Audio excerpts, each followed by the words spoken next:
اور ناک تو وہاں تک بھی سونگ کے رزلٹ دے دیتا ہے جہاں ہاتھ نہیں پہنچتا، اور کان آپ دیکھیں کہ وہ ان کی جو لمٹ ہے وہ سونگنے سے بھی زیادہ ہے، اور آنکھ اس کی لمٹ تو کان سے بھی زیادہ ہے. اس کے لیے عام طور پہ کہا جاتا ہے کہ ہوا میں اڑتے ہوئے پرندے کو دیکھا تو جا سکتا ہے، جی بالکل، لیکن اس کے پروں کی پھڑپڑاہٹ سنی نہیں جا سکتی.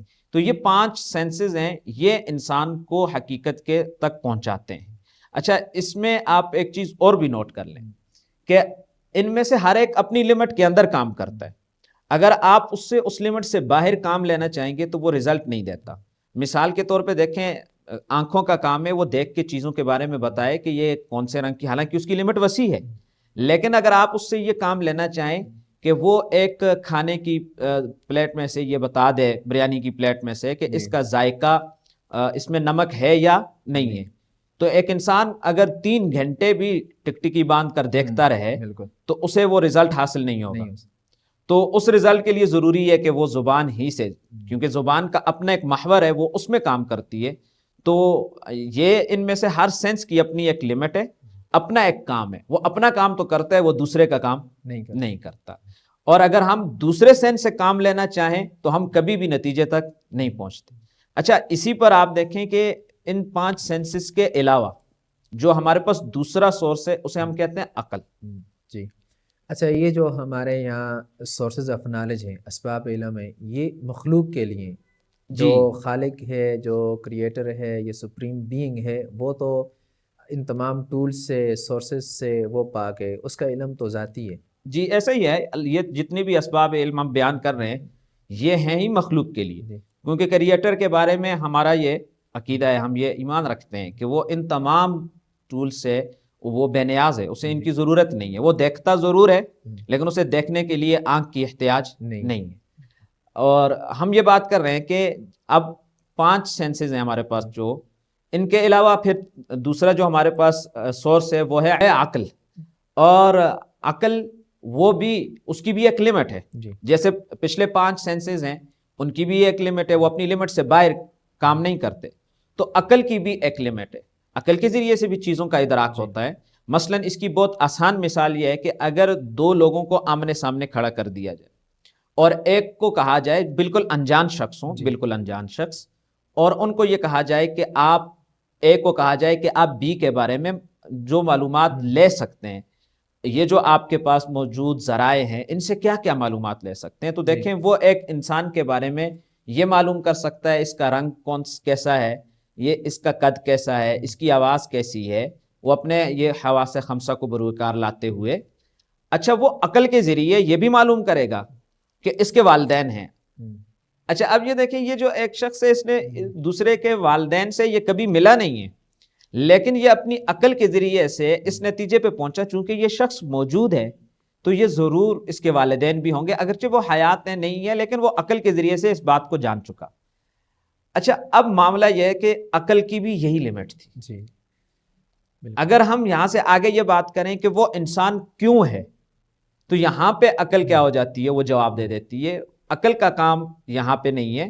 اگر وہ اس کی اگرچہ وسعت ہو، جیسے ہم نے کہا نا آنکھ کی جو لمٹ ہے وہ زبان سے بہت وسیع ہے، لیکن آنکھ وہ زبان والا کام نہیں کرتی کیونکہ وہ اس کا وہ سینس اس کے لیے ہے ہی نہیں.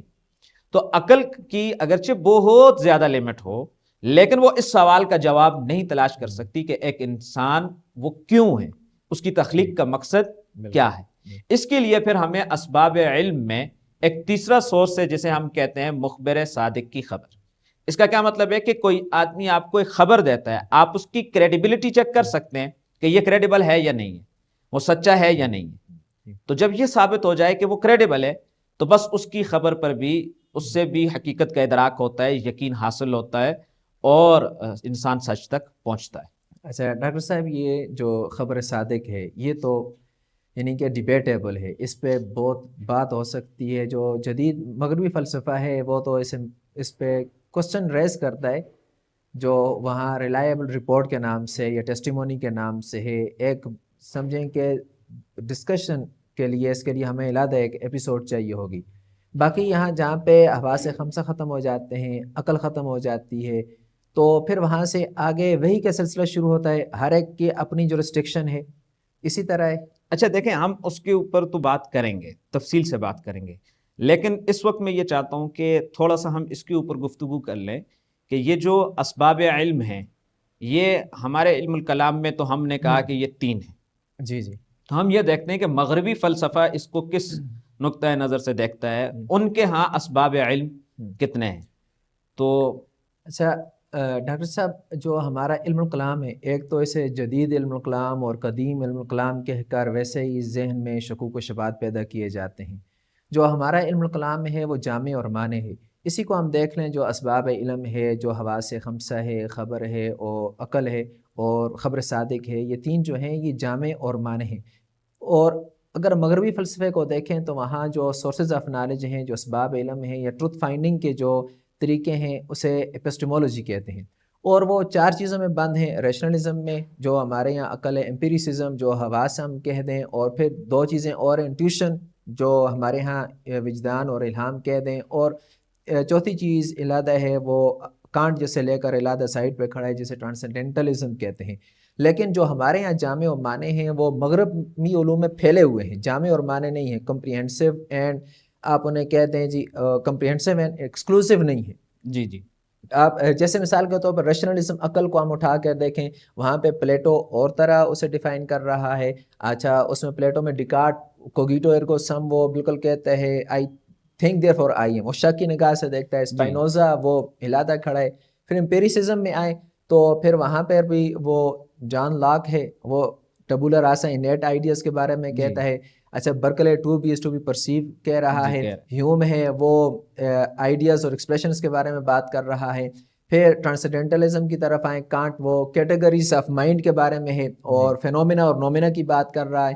پھر ادھر آ جائیں انٹیوشن کی طرف، برگسان جو ہے وہ بالکل ہی وجدانی کیفیت کا اور اس طرح کے وہ کہہ رہا ہے. اب سوال یہ پیدا ہوتا ہے، اگر ہم یہاں ہمارے یہاں یہ عقل کی بات کی جائے گی، یہاں عقل ہمارے یہاں جامع اور مانع اس کی ڈیفینیشن کی ہوئی ہے، اس کے حدود اور جزئی اور اس کی کلی ساری واضح ہیں، ایک فریم ورک ہے. اس فریم ورک میں دیکھیں ہم سمجھ جاتے ہیں. لیکن مغرب کے پاس ایسا فریم ورک نہیں ہے. آپ پلیٹو کی طرف جا رہے ہیں، ڈیکارٹ کی طرف جا رہے ہیں، اسپائنوزا کی طرف جا رہے ہیں. امپیریسزم میں آئیں گے، آپ کس کو دیکھ رہے ہیں؟ ہیوم کو دیکھ رہے ہیں، یا آپ برکلے کا دیکھیں گے، یا آپ کانٹ کی طرف جائیں گے. کانٹ نے تو عقل کو بالکل ہی محدود کر دیا ہے. فینومینا اور نومینا، ظاہری دنیا اور باطنی دنیا، وہ عقل کو ختم کر دیے، بالکل محدود کر دیا ہے کیٹیگریز آف مائنڈ میں کہہ کر. انٹیوشنزم وجدان، اس کے بارے میں وہ خود جو فلسفے والے ہیں یا فلسفے کے طالب علم ہیں، وہ خود اس بارے میں برگسن کو زیادہ ڈسکس نہیں کرتے. تو وہاں وہ بکھرا ہوا ہے، وہ جامع اور مانع نہیں ہے جیسے ہمارے یہاں جامع اور مانع ہے. تو ہوتا یہ ہے کہ ہمارے بعض حضرات وہ پڑھ کے اسے مغربی فلسفے کو پڑھ کے متاثر ہو جاتے ہیں، اور ہمارے جو علم الکلام ہے وہ اسے سمجھتے ہیں کہ یہ اس قابل نہیں ہے. وہ جدید اصطلاح، یہ ٹھیک ہے یہاں جدید اصطلاحات کی ضرورت ہے، صرف جدید اصطلاحات استعمال کی جائیں. یہ مطلب نہیں ہے کہ اس کو دوبارہ اس کی ایک قسم کی تعبیرات دوبارہ تبدیل کی جائیں یا نئی اصطلاحات گھڑی جائیں. یہ بالکل غلط بات ہے. ٹھیک ہے، مغربی فلسفے کو سمجھنے کی ضرورت ہے، لیکن اس طرح سمجھنے کی ضرورت نہیں کہ آدمی سے متاثر ہو جائے. اس میں کافی چیزیں ایسی ہیں جو ہمارے علم الکلام میں ہیں جو جامع اور مانع ہیں. اب علم الکلام کو فلسفہ بنانا یا فلسفے کو علم الکلام بنانا، یہ بھی ایک قسم کا مغالطہ ہے. علم الکلام ایک اپنے وہ ٹولز کے ساتھ چل رہا ہے جو جامع مانع ہے، فلسفہ اپنے ایک ٹولز کے ساتھ چل رہا ہے جو بکھرا ہوا ہے، منتشر ہے. تو اس لحاظ سے دونوں کو لے کر چلنا چاہیے، لیکن مکس اپ دونوں کو کرنا، یہ وہاں سے غلطی ہو جاتی ہے. یہ ایسا ہی ہے، یہ 2 علادہ فن ہیں. اور بلکہ پہلے آپ یہ دیکھیں مغرب میں بھی ان کو علادہ ہی ڈیل کیا جاتا رہا ہے. یہ تو برکلے نے آ کے اس بات کی طرف توجہ دلائی کہ ایک اچھا فلسفی وہ اچھا متکلم بھی ہو سکتا ہے، اور اس نے پھر یہ کوشش کی کہ وہ دونوں فنون کو ساتھ لے کر چلے. اچھا، میں یہاں پر ایک چیز اور ایڈ کر دوں. یہ جو ہمارے ہاں قدیم علم الکلام اور جدید علم الکلام کی بات ہے، اس میں مولانا شرف علی تھانوی صاحب نے رحمۃ اللہ علیہ نے جو بات کہی وہ بڑی دل کو لگتی ہے. انہوں نے بھی یہی بات کی کہ اگر علم الکلام کو جدید اس معنی میں کہا جا رہا ہے کہ نئے اصول وضع کرنے کی ضرورت ہے، تو پھر یہ انتہائی بیس لیس بات ہے. اس کی کوئی حقیقت نہیں ہے، کوئی ضرورت بھی نہیں ہے. ہمارے جو علم الکلام کے جو اصول ہیں وہ کافی شافی ہیں. ہاں، یہ کہا جائے کہ آج کے دور میں جزیات زیادہ بڑھ گئیں اور جدید انداز سے وہ جزیات ہمارے سامنے آ رہی ہیں، اس اعتبار سے کہ جدید زمانے میں ان کو ایک نئے انداز کے ساتھ، نئے اسلوب کے ساتھ یا نئے منہج کے ساتھ وہ ہمارے سامنے آ رہی ہیں اور ہمیں انہیں ایڈریس کرنے کی ضرورت ہے. تو اس اعتبار سے علم الکلام کو جدید کہا جا سکتا ہے. اس لیے ہمارے ہاں یہ بھی ایک غلط فہمی پائی جاتی ہے کہ ہم یہ سمجھتے ہیں کہ علم الکلام قدیم جو ہمارے ہاں روایت کے اندر ایک تسلسل کے ساتھ چلا آ رہا ہے وہ ہمارے زمانے کے سوالات کو ایڈریس کرنے کے لیے ناکافی ہے. ایسا بالکل بھی نہیں ہے. جدید جتنے بھی شبہات ہیں اس کی بنیاد آپ کو ہماری روایت میں مل جائے گی. صرف یہ ہے کہ آج کے زمانے میں ہمیں ایک سوال سمجھنے کی ضرورت ہے، ایک جزئی کو دیکھنے کی ضرورت ہے، اس کے نئے منہج کو جاننے کی ضرورت ہے، اور اصول ہمارے پاس وہی علم الکلام قدیم کے جو ہماری روایت کے ہیں وہی چلیں گے. ہمارے یہاں دیکھیں منطقی کتابوں میں جو مغالطیں، اغلوطات جنہیں کہتے ہیں وہ ذکر ہیں، لیکن ان کی درجہ بندی نہیں کی گئی. اصول سارے وضع ہیں. اب جو جدید منطق ہے اس میں کیا کیا گیا، انہوں نے ایک باقاعدہ چیپٹر وائز اس کو تقسیم کر دیا فیلسیز کے نام سے، اور آگے اس کی 4 کیٹیگریز کر کے پھر اسے آگے مزید تقسیم کر دیا. یہ انہوں نے کام کیا. ہمارے یہاں اغلوطات اور وہ بکھرے ہوئے ہیں ہماری کتابوں میں، قطبی میں دیکھیں یا باقی کتابوں میں بکھرے ہوئے ہیں. اب ضرورت اس امر کی ہے کہ ان کو اکٹھا کیا جائے، ایک جگہ پر درجہ بندی کی جائے یا ان کے نشاندہی کی جائے، بجائے اس کے ایک انگلی اٹھائی جائے کہ منطق پرانی ہو چکی ہے، ضرورت نہیں ہے. اب وہ جو کرنے کے کام ہیں وہ ہم کرتے نہیں ہیں، اور آسان کام کیا ہے وہ انگلی اٹھانا، اور انگلی ہم اٹھا لیتے ہیں. نہیں انشاءاللہ العزیز ہم اس پروگرام میں مزید اس بات کو بھی دیکھیں گے آگے چل کے. ابھی تو ہم ان بنیادی اصولوں کی طرف چل رہے ہیں نا، ابھی تو ہمیں گفتگو کرنی ہے اس کے اوپر کہ خبر صادق کیا ہے، اور پھر اس کے اوپر کیا اعتراضات ہو سکتے ہیں، اور اس کے بعد پھر کچھ اصول ہیں.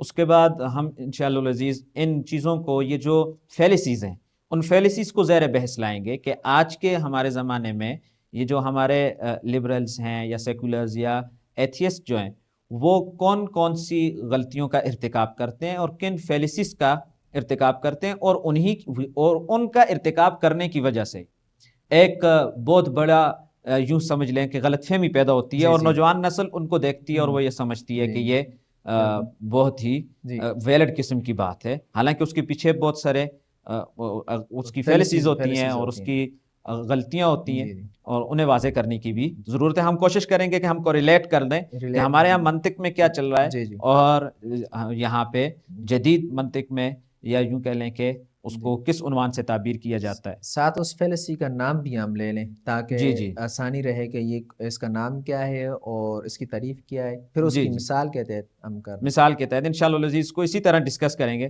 تاکہ وہ آگے جا کے یہ بات واضح ہو کہ ایسی کوئی نئی چیز نہیں ہے، یہ ساری انشاءاللہ پرانی چیزیں، صرف ان کو کوریلیٹ کرنے کی ضرورت ہے بس.